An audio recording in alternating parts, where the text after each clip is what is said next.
I know. I'm starting about 7 minutes early today. Forgive me. Usually I'm late, but this morning I have to be a little early because it's going to rain.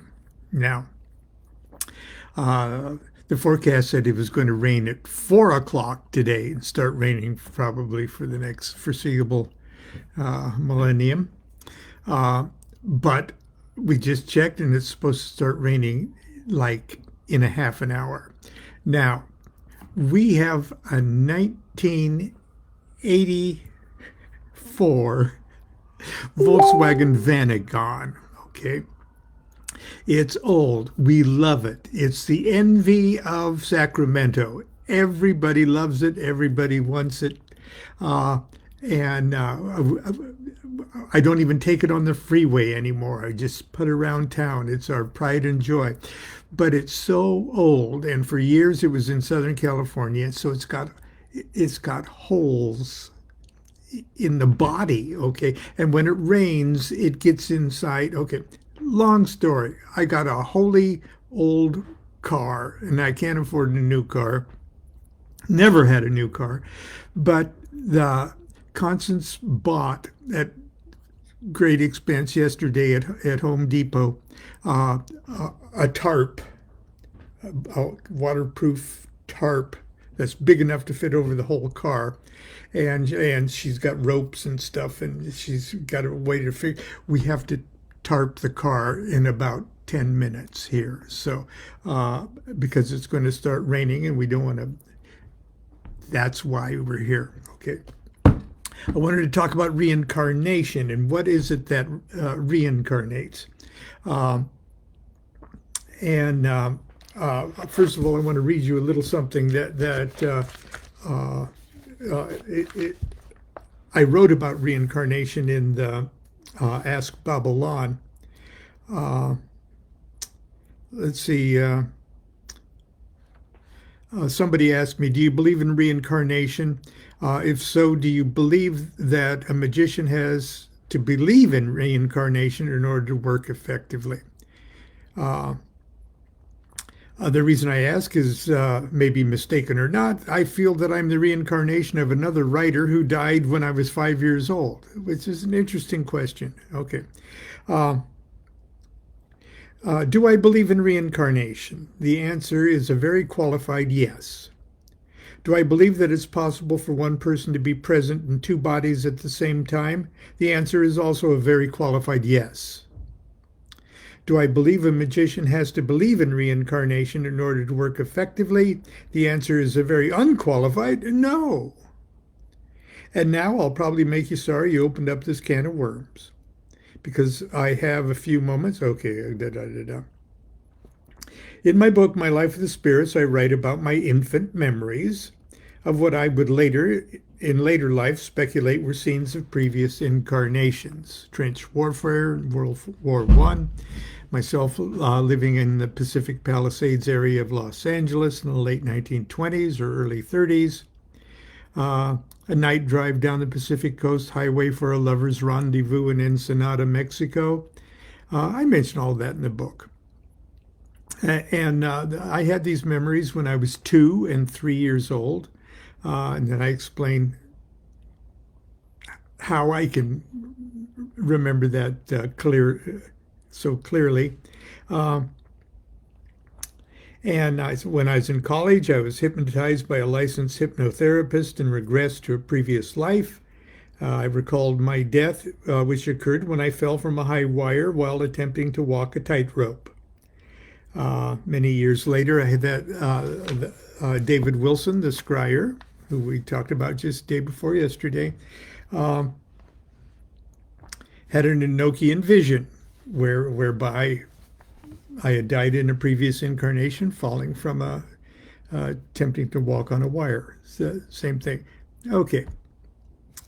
Time as we normally perceive it is very fragile and exists in only a very narrow band of the consciousness spectrum. It's so delicate that we break it every time we fall asleep.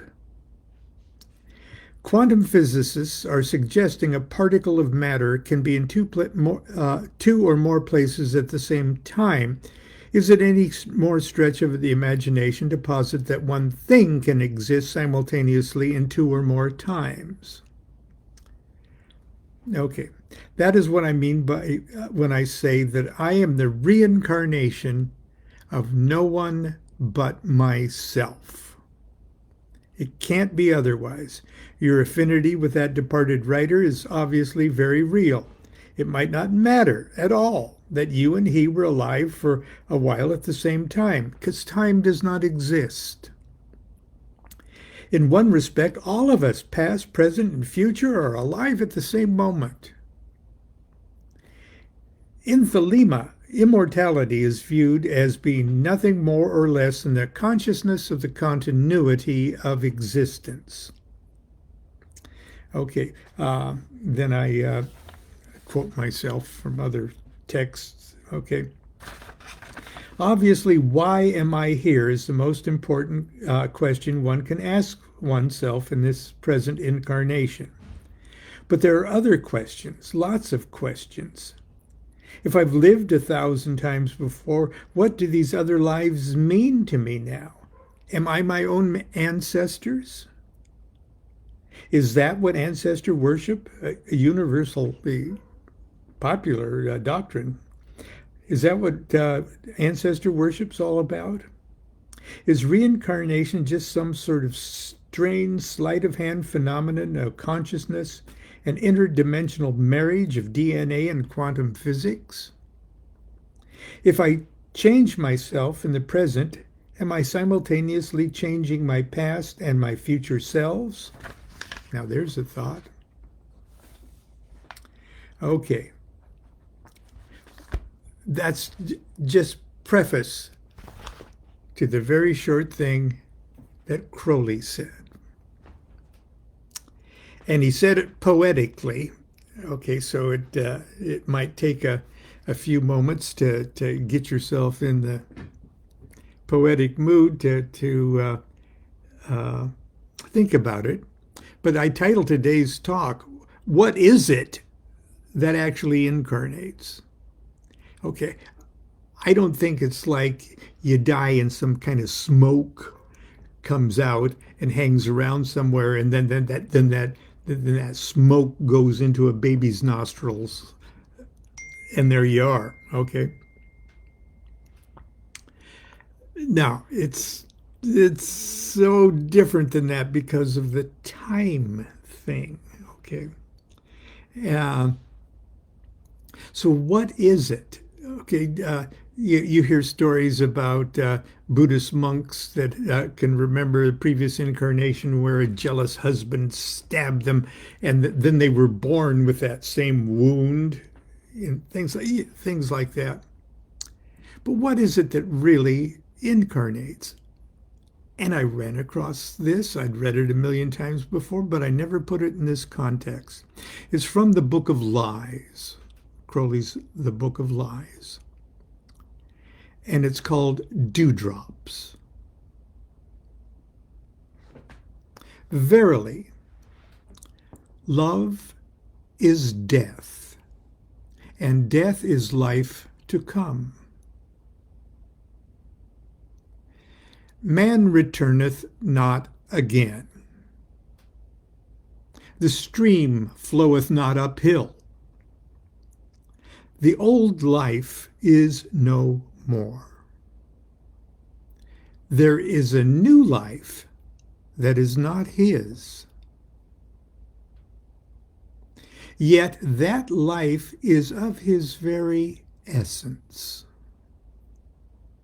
It is more than, it is more he than all that he calls he.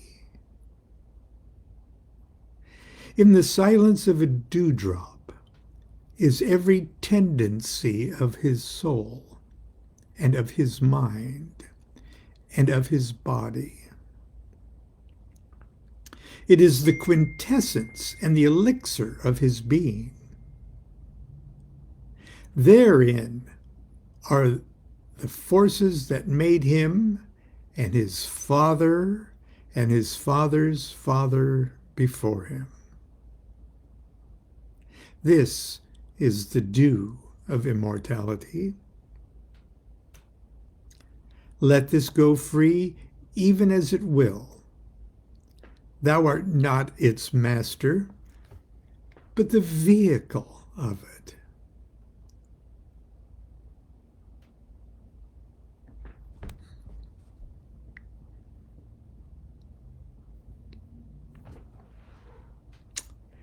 Okay, before it starts raining, this vehicle has got to get out and cover his other vehicle.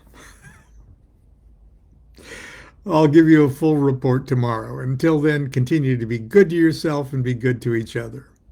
Do what thou wilt shall be the whole of the law. Love is the law, love under will.